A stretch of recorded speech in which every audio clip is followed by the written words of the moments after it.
I think you can go ahead. Okay.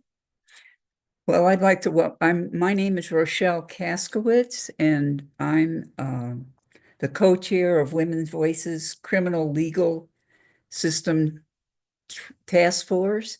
And I wanted to welcome everyone on behalf of Women's Voices today to our Lunch and Learn with Annie Legomsky, Transforming the Criminal Legal System One Person at a Time.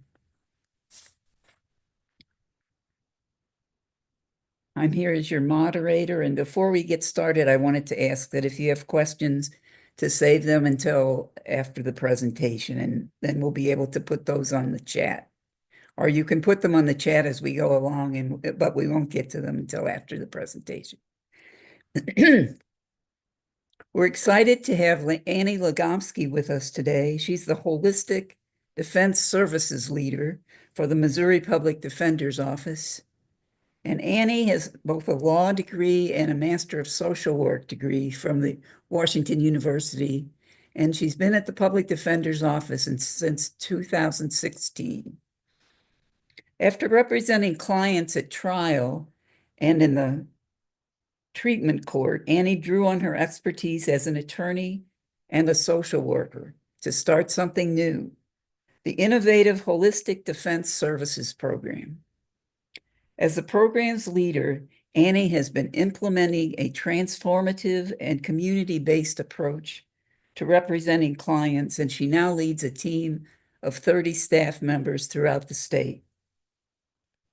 The program addresses critical client needs that were not being met or considered, such as a lack of housing, food, and mental health care. In the long run, the program seeks to interrupt the cycle that keeps individuals in the criminal legal system and by offering them something different.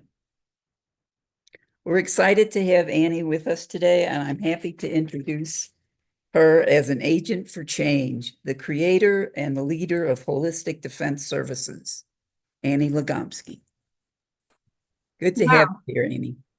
Thank you. Thank you, Rochelle, so much. And everyone, thank you all for inviting me and for coming to be here today. It's so fun because I can see some of my mom's friends in the audience. And I want to, thank you all for that. And that's my disclaimer too, is that this is how I kind of got involved with Women's Voices, is that Mary Schumann, who is an old family friend, reached out, and I got to meet with Mary and Rochelle and Karen several months ago now to talk and learn more about what you all do, which is amazing, and share a little bit about what we're doing. So I hope to share some information about what we're doing with you today, and I'd love to hear more from you as well. Any questions you have, thoughts you have on how we can help your communities more, and how we can collaborate.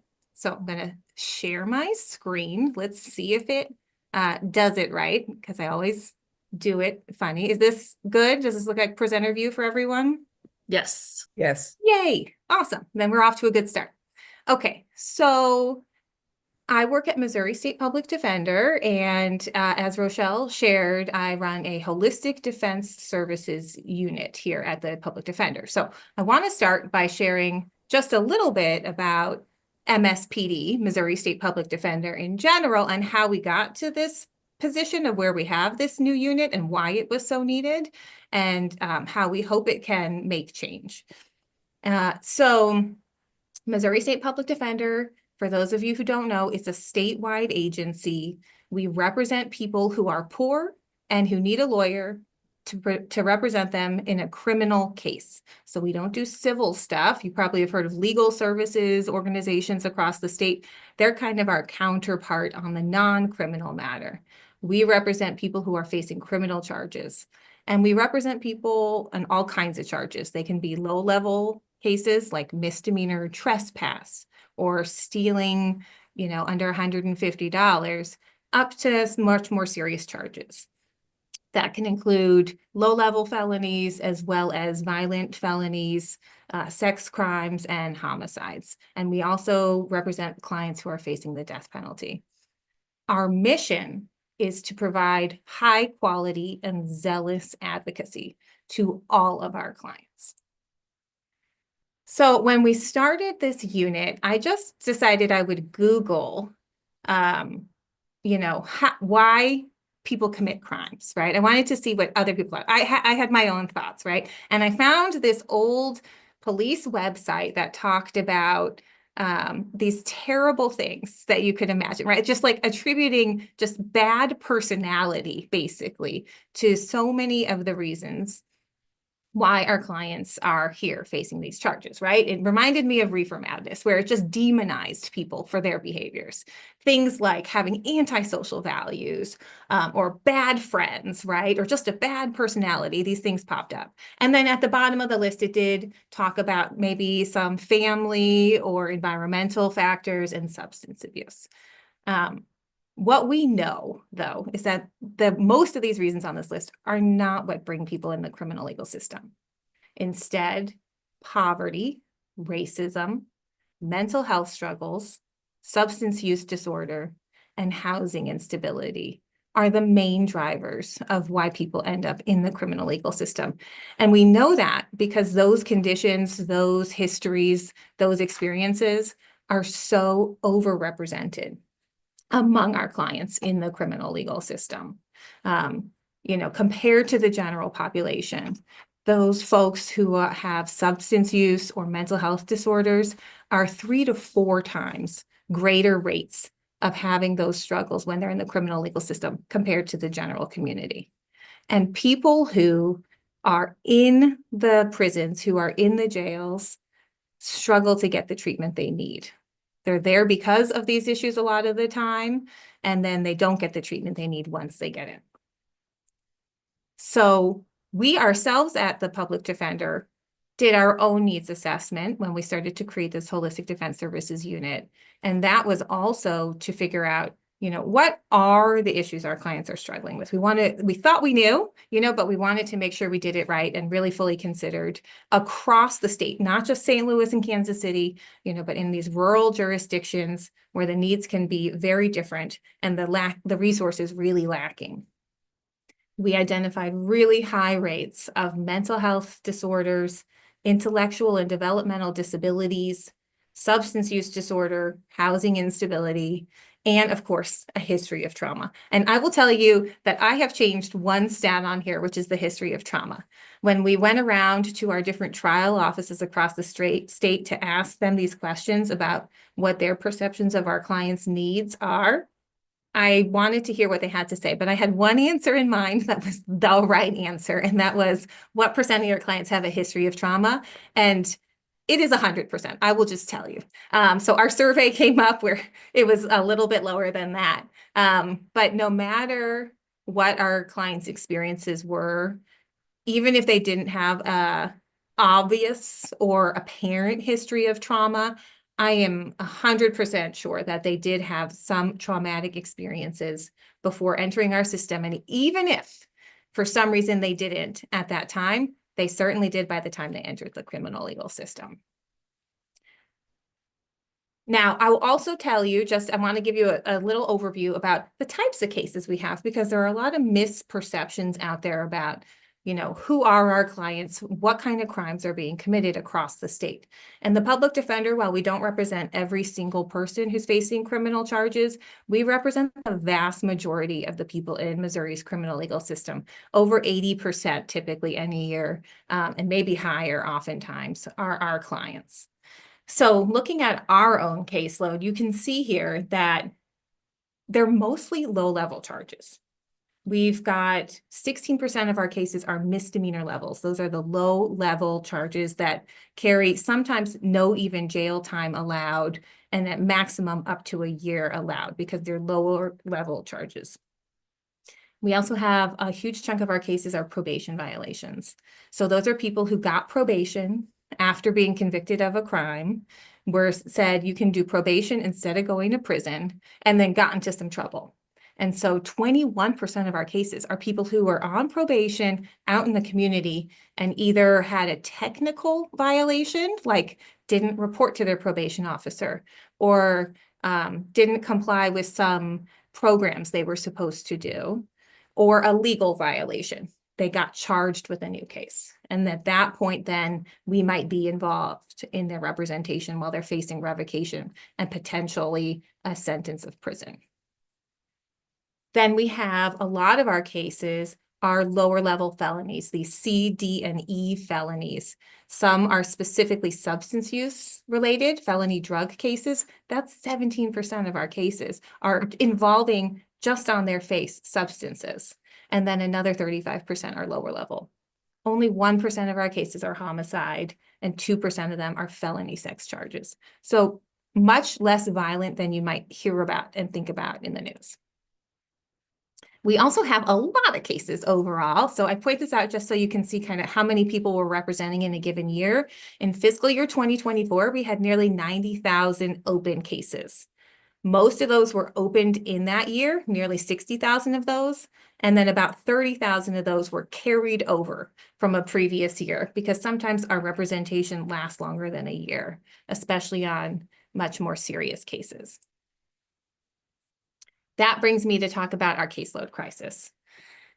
I'm sure you've all seen the terrible headlines about public defenders or heard the awful stereotypes. I'm very aware of them. You cannot insult me by asking about because that is the perception, right? That public defenders aren't real lawyers, that we're public pretenders. I have had many clients tell me after representing them, "You're great, you know, you should really go to law school." And you're like, "No, I am a lawyer already." But the perception is that people in this line of work are doing it because they can't find another job, or maybe they did it because they cared, but they have too many cases to do a good job. And that's not accurate. Our attorneys do an excellent job and fight really hard for our clients. But still, yes, there are too many cases. So we've tried to address our caseload crisis over the years, but it continues to grow. We get budget requests into the legislature, we get funding for more attorneys, and even if we can fill all those positions, despite the fact that attorneys are trying to usually find higher paying jobs in firms, and there is a kind of legal desert out there in a lot of parts of the country right now, especially for public interest work. But even if we can fill all those spots, are we ever going to be able to stem the incoming flow of cases? No. And we know that we want to be doing our job in the best way possible. We're always asking ourselves this question, you know, how can we do it better? How can we better support our clients as well as our communities and our staff? It's a tough job. I'm not going to lie, right? People burn out. They don't stay as long as we would like because it's exhausting and it's depressing and demoralizing a lot of the time. It's tough, traumatic information. And we have learned to embrace the idea that our work is really related to the community. For a long time, we've been so protective of client confidentiality, and we're so used to being in an adversarial system that we don't always work as partners with our community. But public defense is really all about public safety and public health, because when our clients are doing better, our communities are doing better, and their families are doing better. And so we've committed ourselves to those ideals and strive to answer those questions. And what we came up with is, let's try a new way. Let's try a new model of public defense. And I have to thank my boss, Mary Fox, who is the director of Missouri State Public Defender, the statewide director, who really had the vision for this. And in April of 2022, after hearing feedback from all of our staff in a long-range planning process that staff from all over the state participated in for a couple of years and identified priorities for our organization, realized that this was something she'd been thinking about a long time, but really felt like it was something that the staff wanted and needed. And so we were able to start this model of holistic defense. Now, we didn't invent holistic defense. It's been around and it's been used in other places, and New York City, California, as well as places like Kentucky and Miami and Tennessee. It's been implemented in other areas, although we're proud to say that as a rural, mostly rural state in the middle of the country with a very large population and geographic area. We believe we're the biggest statewide agency to have a holistic defense program that covers the entire state. A lot of other public defenders are not statewide systems. Some of them are just county by county. So for example, Cook County in Chicago has their own public defender. They don't have an Illinois public defender system. So it's a nice benefit that we are able to do this statewide. And what other models have shown us is that it works. So in the Bronx, they did a study with the Rand Corporation and UPenn to evaluate over 10 years. They did a longitudinal randomized controlled trial to evaluate the impact of a holistic defense compared to more traditional criminal defense. What they found, not surprising, but very good to document, is that a holistic defense model helps reduce the rate of incarceration for convictions. So prison sentences, if you're convicted of a crime and sentenced to prison, their study found that it reduced incarcerations by 16% compared to traditional representation. In addition, those who are getting incarcerated had shorter sentences. About 24% of those had shorter sentences. And then additionally, it cut down pretrial detention, which is a huge issue because so many of our clients are detained for very long periods of time, just waiting for their case to proceed while they're presumed innocent. And I will tell you, even one day in jail, waiting for your case to proceed can be detrimental to your family, to your employment, to your housing situation, to your morale, to your mental health, to your substance use. So it's a really important issue, and it also really impacts your ability to achieve good outcomes on your case. People who are out of jail are much more likely to achieve good outcomes on their cases because they're able to participate in their defense and also show the prosecutor or the court that they're doing wonderful things that should be taken into consideration by the time they get to disposition. So, how does this holistic, collaborative defense model work? Basically, as it should be, everything is driven by our client. And that's pretty much any defense model should be client-centered. We represent our clients' expressed interests. We don't make judgments about what their best interests are. That's for them to tell us. And then we help represent them. Our attorneys do that. They do all the litigation, they do the legal work, they build relationships with our clients. But with holistic defense, we have the benefit of having another person on the defense team who can spend their time and energy and develop expertise in all the things that are related to their case, but don't require a lawyer to do them. So, helping build rapport, learning more about what other issues are going on in their life that might have brought them into the system in the first place, as well as what their needs and goals are now. Helping connect them to treatment, helping them get a home so they can get out of jail, helping them, liaise with community service providers to get them the resources they want to need. Housing, substance use, mental health, and transportation are our biggest resources. And then also liaising with their support system, right? Making sure that they have the opportunity to find out what's going on in the case if our client wants that, and helping involve them so that they can help support their family member in court.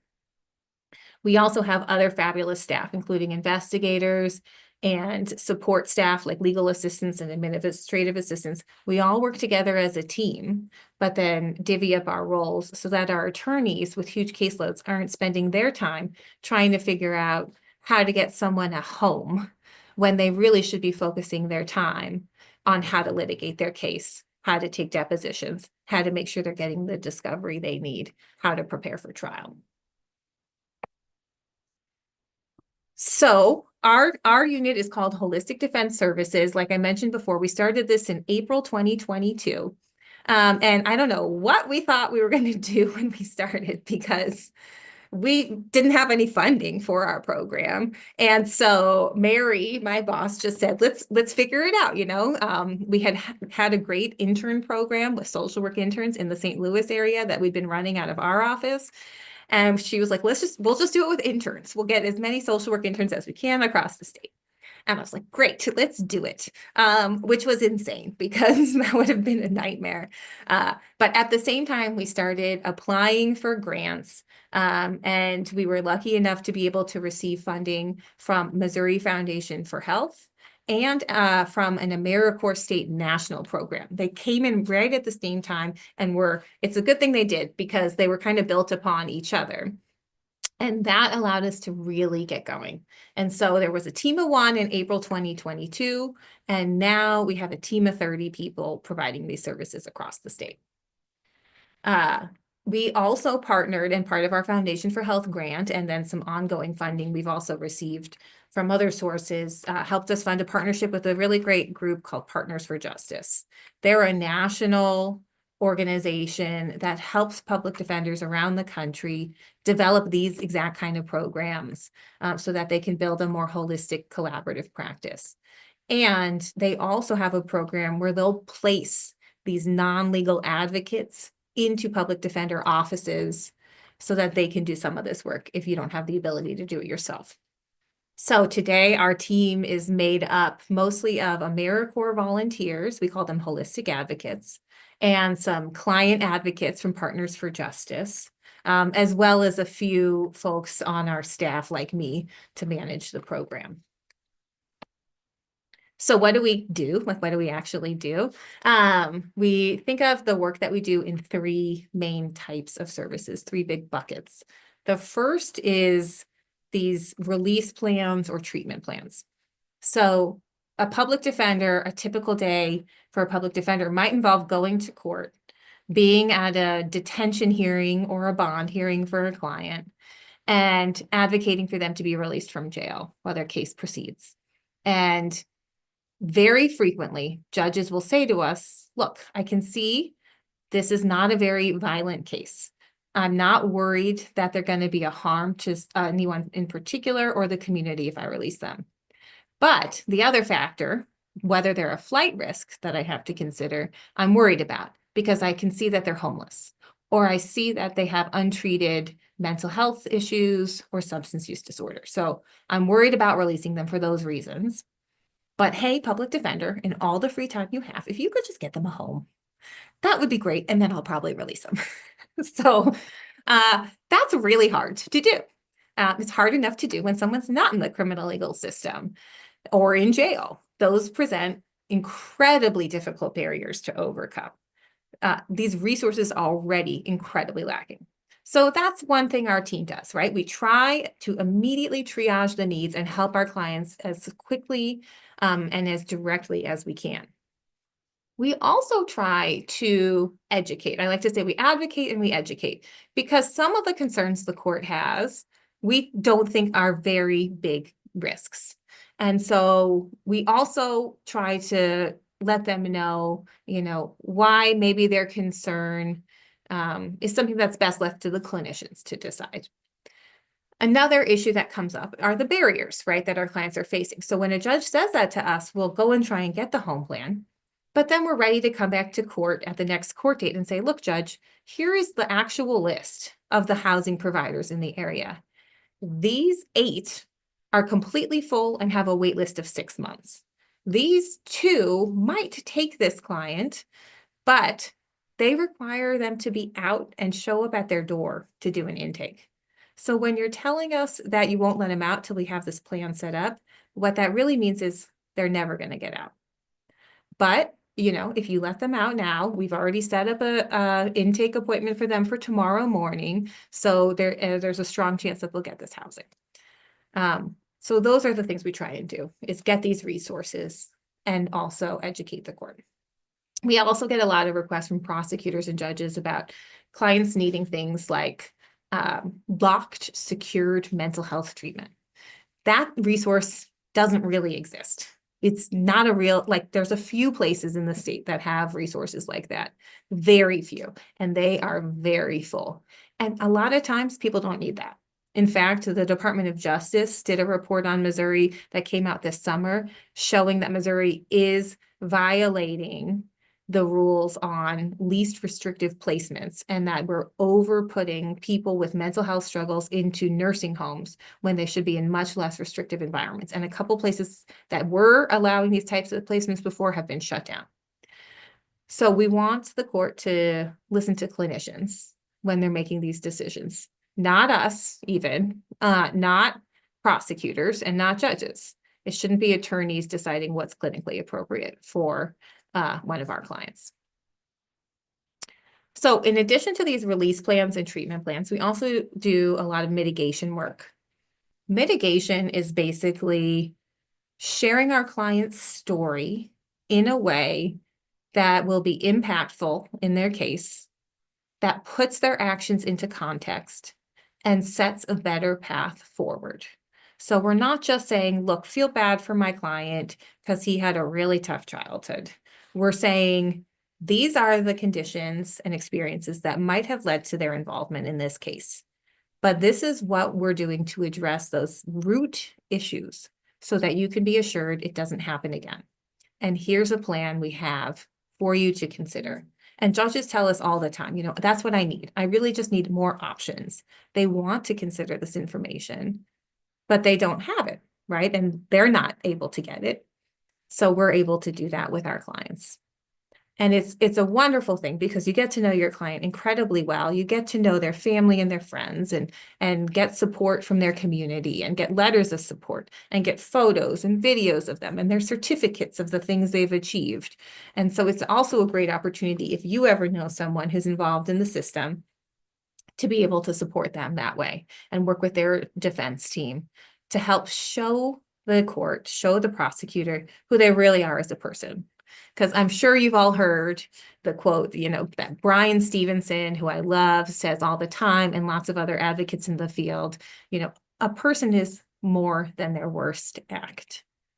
But very frequently, because we have to use shorthand in all of our jobs, their worst act, their charge that they're facing now, is the main thing that's being considered when determining their outcome.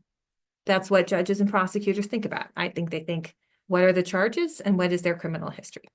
Have they gotten in trouble before and not done well? Well, then we better escalate punishment, which does nothing to help that person or their community or set them up for success later on. In fact, it does the opposite. It makes things much harder.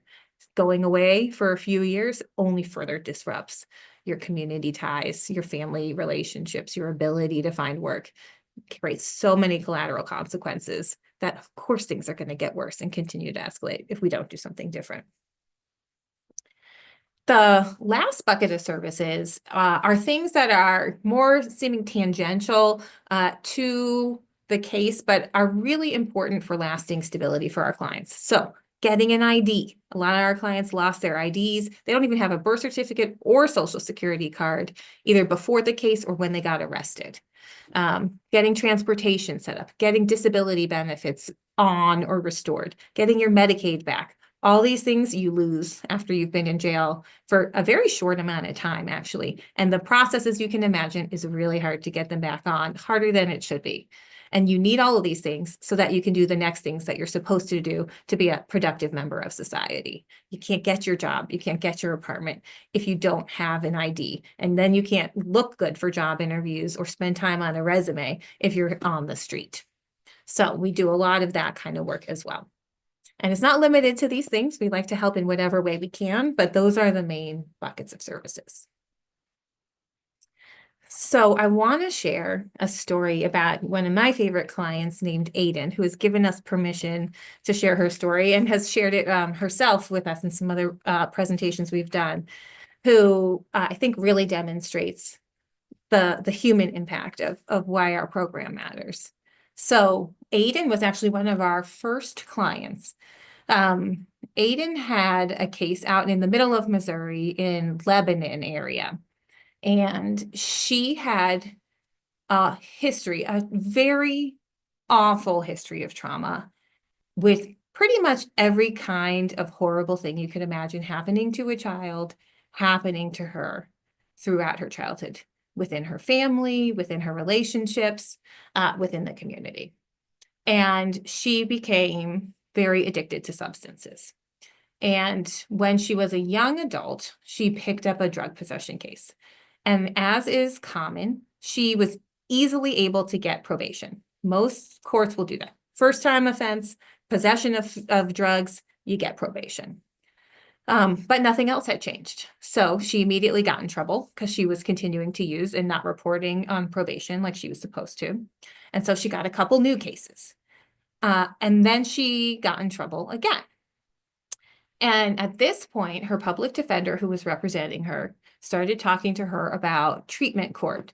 And Aiden said, yeah, I think it's time. I would like to try, doing treatment. I've been wanting this for a really long time, but she had little children and she was living with her mother who also struggles with substances. And so there was just no way she could figure out how to escape her situation. But she said, that's great, let's try it.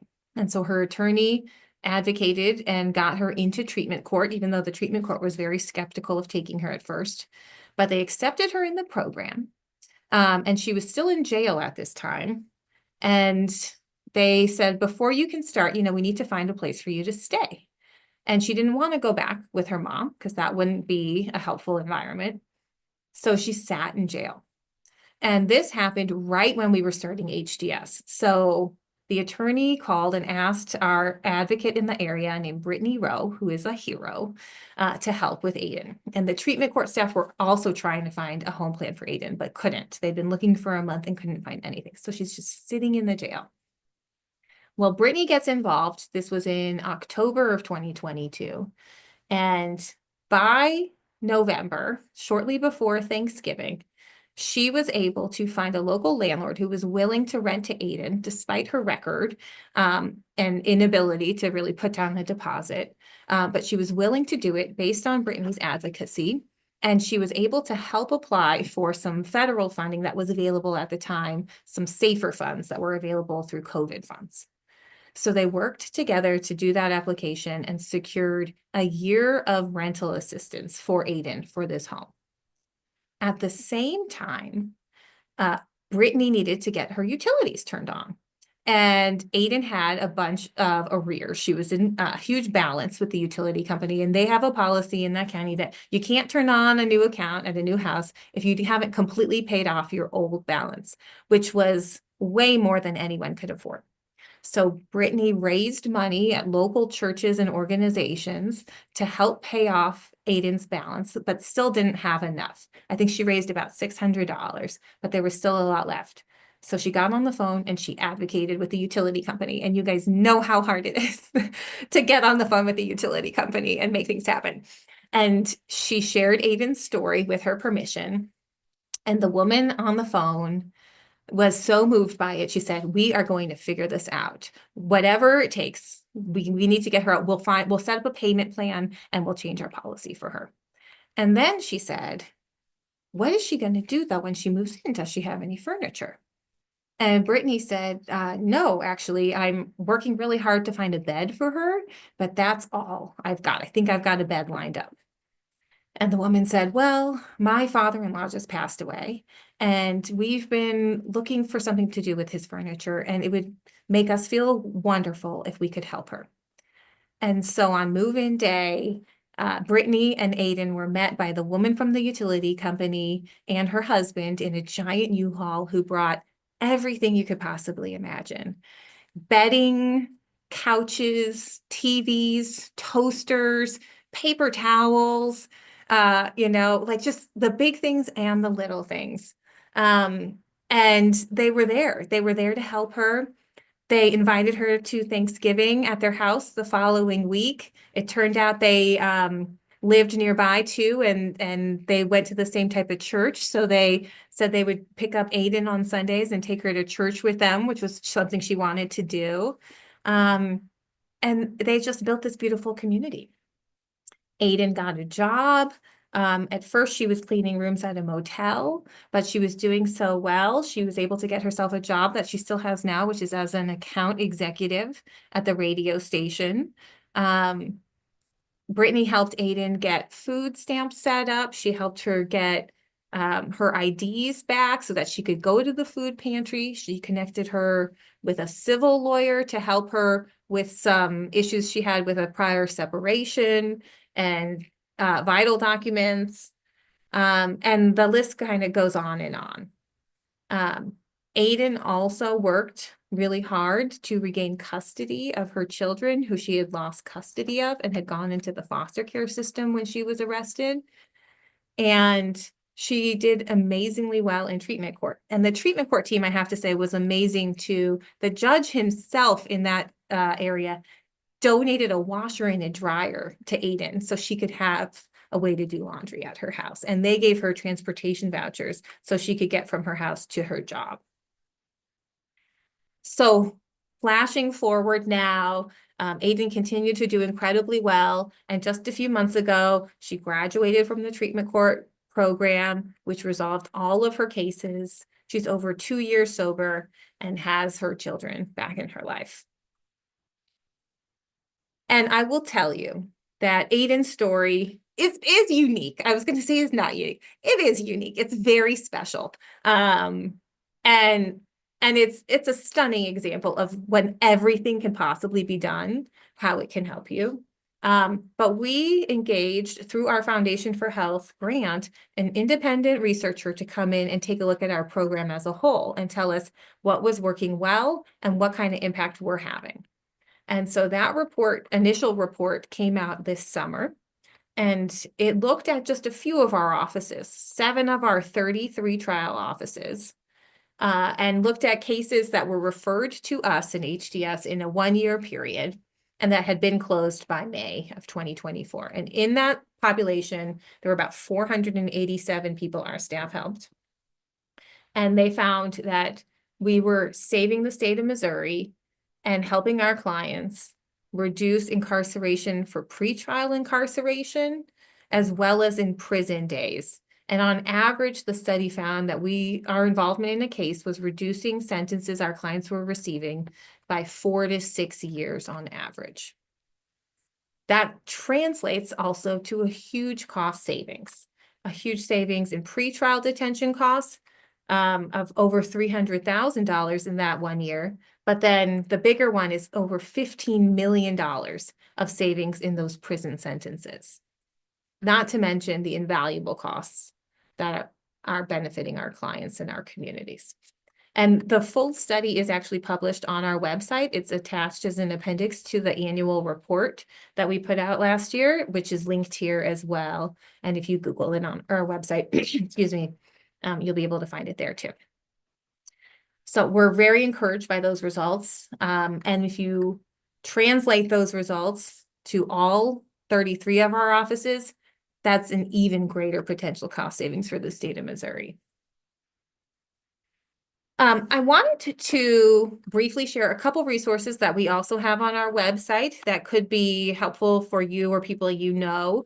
One is we created through an AmeriCorps Vista grant. We have these amazing volunteers who help us build up our program capacity. And they help to build an online resource guide that's searchable and statewide for resources that are relevant to people going through the system.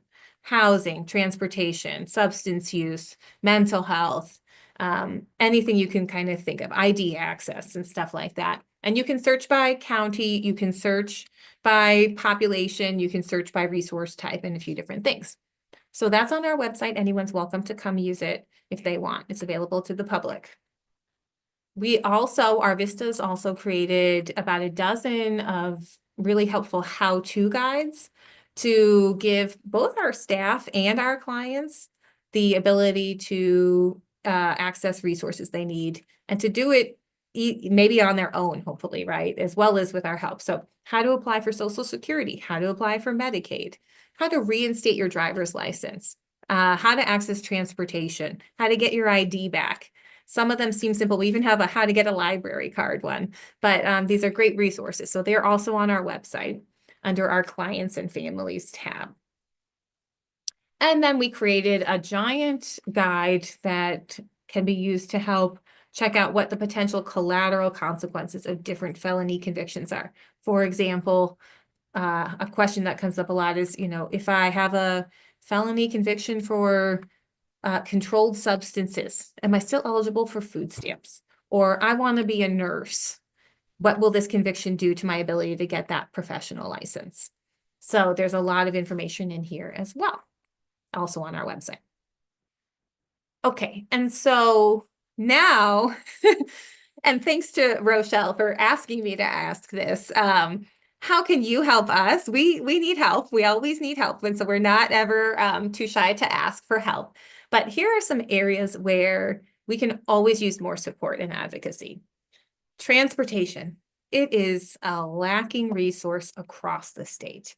And really, it's difficult because a lot of people don't want to take our clients places or give them rides. And sometimes our clients actually end up stuck in jail simply because we can't get transportation from the jail to the treatment center that the courts ordered them to go to. So we're always looking for funds to support transportation, as well as volunteers sometimes in some of our areas, especially the less urban areas. We have volunteers from churches and other groups who are willing to drive our clients to certain appointments or out of the jail to a home plan. So if you know of any resources for transportation, if you know people in your area who are interested in doing that volunteer work, please let me know and I'd love to talk more. Another thing I'm going to throw out there that no one can really immediately do anything about is just that there is a huge lack of resources out there for housing for people who have mental health disorders and who need a little bit more care than being able to live on their own in their apartment. And so this is a huge, huge problem across the state. And so many of our clients with serious mental illness are getting worse and worse sitting in our jails because they don't have a home to go to. And maybe their family or their friends are fed up, or maybe they've been in a group home setting before and gotten kicked out for reasons related to their disability. And all of these facilities have way more people than they want that they can take. And so they get to choose who they take, and they don't choose our clients. So if you're just in conversations with policymakers, if you're talking to organizations in the housing or mental health area who have funds, who want to do something, my wish list is more supportive group homes for folks with serious mental illness that don't discriminate against people with a criminal history involvement. So if you guys could fix that, that would be great. Another thing related to transportation is that we do always look for financial resources for clients, and we just got approval this year in the legislature to receive donations. So we're working that out to get that set up to receive donations on our website. I know we missed Giving Tuesday, but that's something to look for in the future, is that we will be able to take donations to help a client, for example, pay an entry fee to get into a sober living program so that they can get out of jail and get into stable housing, or get a transportation to their treatment. And then just being able to share more, and I'm sure everyone in this group is aware of just the awful stigma that follows our clients around, and areas where they really are denied a lot of resources because of what they've been through, when in fact, those are the reasons why they need our help and support more than ever. We are also working to do more to engage our community and outreach and show them that we are here to help and kind of combat that stereotype of public defenders. So we want to collect winter clothing in our offices so that when clients get released from jail who were locked up in the summer and don't have a coat can have one, or just our other clients who are really living in deep poverty can access these resources.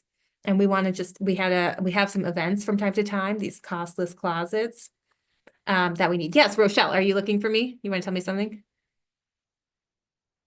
I just saw your finger went up, but you're muted. Okay. Maybe I'm misreading that. No, I was just thinking we're going to get to the questions pretty soon. So. Oh, great. Yes, I'm almost done. Okay. Sorry. No, that's fine. Thank you. Hygiene supplies, diapers, those are things our clients and our offices can receive donations for to hand out to clients as well. Gun locks is another area we're just starting to explore. We'd love to make these available to our clients. And then I know you all do work with that as well as with helping people get IDs. So if any of you are encouraged to set up ID clinics, like I know the group does in St. Louis, that would be wonderful. But our number one goal and the number one thing you can help us with right now is to help us get state funding to put mitigation specialists from our team in every single office we have. Right now, our team is spread out. This is a map of all of our offices. The black stars are where we physically have someone based from our team, at least one person. We need more than one person in every office, but as you can see, there's lots of white stars where there isn't anyone in that whole office. We do cover it regionally, but that's hard. And we know having a person physically there makes a huge difference. So our budget request to the legislature this year is to provide funding so that we could have 45 mitigation specialists in the state of Missouri to serve our trial offices, our offices serving children, the children's defense team, our parole revocation team, as well as our contract counsel, private attorneys who take some of our cases that are conflicts or that are overload cases in our offices where we don't have enough attorneys to handle them. So this is something that we think is actually going to save the state money, like I mentioned before. In 1 year, a study of 7 of our offices showed that we were saving the state about $15 million in costs of incarceration. If you stretch that to all 33 of our offices, that's over $60 million annually. The budget request that we have for the 45 full-time employees is just over $3 million. So if you know anyone in the legislature, if you're able to help support us, we would always appreciate your help. It is a request that's already been made. And so we'll see, with the new year, how that happens. Thank you so much for your time. And thank you for having me. And thanks for everything you guys are doing. I'm happy to take questions.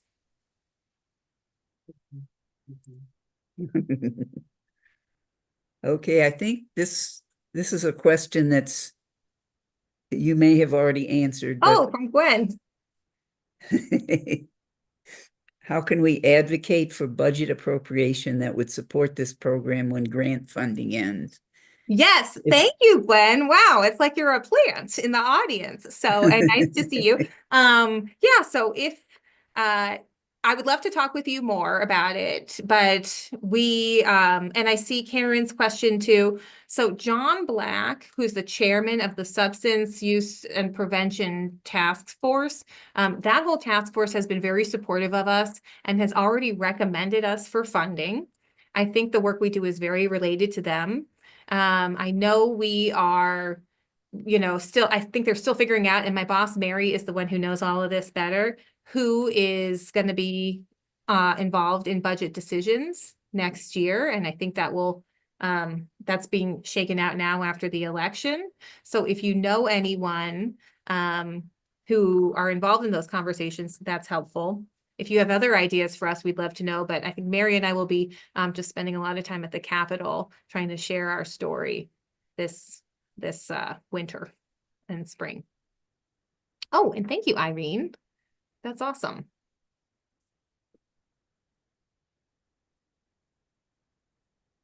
Does anyone have recommendations of folks you think we should be talking to?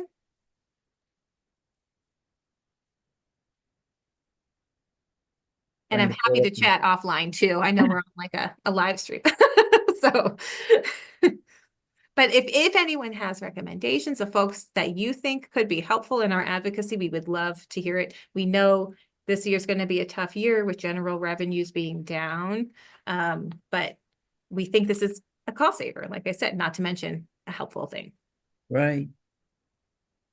We have a question. Are state pretrial diversion services separate from your program, or how do they intersect? How do these other programs Oh, yes. Great question. Yes, those are different. Those are run by the prosecutor's office. So the other side of the system from us.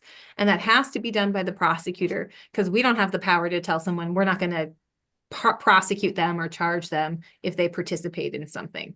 So those are good programs to have as well. They're not everywhere, and they're usually on a small scale, and usually only target people who have very low-level charges and little criminal history. They're not available to most of our clients. So they're good programs to have, but they're just not, they don't cover everything. Similar with treatment courts.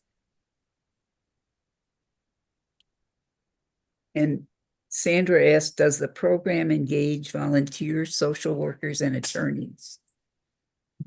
That is a great question, and that is a goal of ours. We don't yet. I mean, we do take social work interns. Right. But we've been talking about wanting to engage more volunteer attorneys. And the things that we can actually really use help with are helping our clients with non-criminal matters. We can cover the criminal stuff. And we do work with the legal services groups, but they're also at capacity a lot of the time and have other funding limits on working with people who are incarcerated, for example.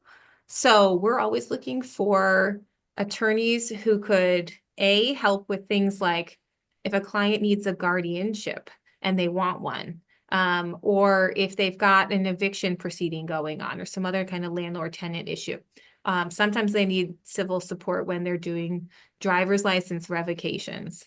So we would love help with that. We haven't set up that program yet, but it's on the to-do list. Okay. And then similarly, that reminds me to also share that we do have special public defenders or private attorneys who take some of our cases. So sometimes we have an office where a bunch of attorneys have left at the same time, and we haven't been able to fill the slots, and the remaining attorneys wouldn't be able to ethically handle those cases. So we'll contract those out to private attorneys to handle them. Or Right. if there are two people charged for the same crime, that's a co-defendant situation where you might want to say, hey, that guy did it. And they, might want to say, no, he did it. So that creates a conflict. We can't represent both. So we have a whole office called case contracting that works with private attorneys who are interested in taking some of these cases. And if you know anyone who's interested in that, we're always looking for good attorneys to help out on those cases too. And they get a fee for it. What's the best way to get in touch with you if people want to volunteer for some of these, like for transportation or providing different services? Oh, that's great. You can use my email is the best way, which I will drop in the chat. And I will also put my phone number in there.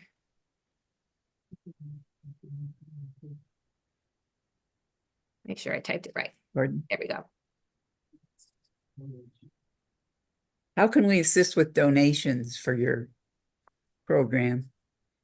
Thank you. So if you have donations, I would say reach out to me, please, and then we can coordinate. We can talk more about like what a particular office might need and how to drop off, or if you want to organize something together. But we're open 9 to 5, Monday through Friday as well. And so, but please reach out to me. I'd love to gather donations. These are things we're not allowed to always spend money on. So Right. it's wonderful to have. What's the difference in the program, and do you see a big difference in the rural areas and the city as far as what kind of program you have or what you need in those areas? Yes and no. The main difference is the resources that are available in those areas. And so as terrible as we think the resources are in some of the more urban areas, like I'm in St. Louis, I know a lot of you are here too. There are so many more resources here than there are in rural areas. There aren't even shelters for women, or there's one shelter that takes 12 guys in the whole, rural area. So, but I will say most commonly, and our evaluation shows this too, the most common resources remain constant across the state: mental health treatment, substance use treatment, housing, and transportation. Right.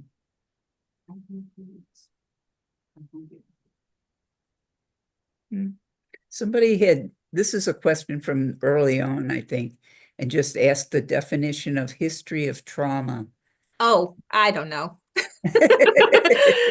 I mean, there's lots of, That's a tough one, right? yeah, I know. No, that is a good question. I mean, there are definitions out there. And when I talk about it is whether you've been the victim of abuse, neglect, have had times where you didn't have enough food to eat, didn't have your electricity on, like an economic type of trauma, experience or witness violence and deaths of people, been discriminated against, been harassed by police.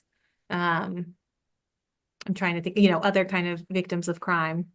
And that is something that's really common, and people often think about, defendants or offenders versus victims. And every one of our clients has likely been a victim of something too, right? And it's just interesting how when people are children or when they're on the one side of the table, there's resources and a different perspective. And then after you've gone through all that, if you've done something bad, it changes. Right. Yeah. And I see Irene asked earlier if there was an advocate in every trial office. So my map at the end probably showed that, but so we started off with 7 people when we got our first grant. And so we carved our state up into 7 regions so that at least there was one person that each office could reach out to. That was their regional person. So every office has some kind of coverage, but only about half of the trial offices have someone physically based in there now. And our goal is to have at least one in every office, but as I'm sure you remember, Irene, from your time here, we need way more than one person to handle all these cases for each office. But that's an eventual goal. Are there any more questions? We have something, let's see.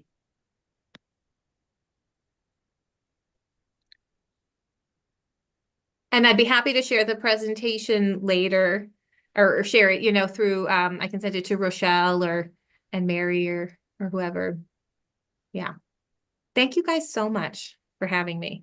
I'm so inspired by everything you all do. So thank you. And we'll try to get answers to the rest of the questions and get them to you. So we really appreciate you coming, Annie. Oh, thank you for having me. This was so much fun. It was fun to see a lot of familiar faces too, actually. Thank you. And I'm happy to stick around if anyone has any other questions they want to ask or connect.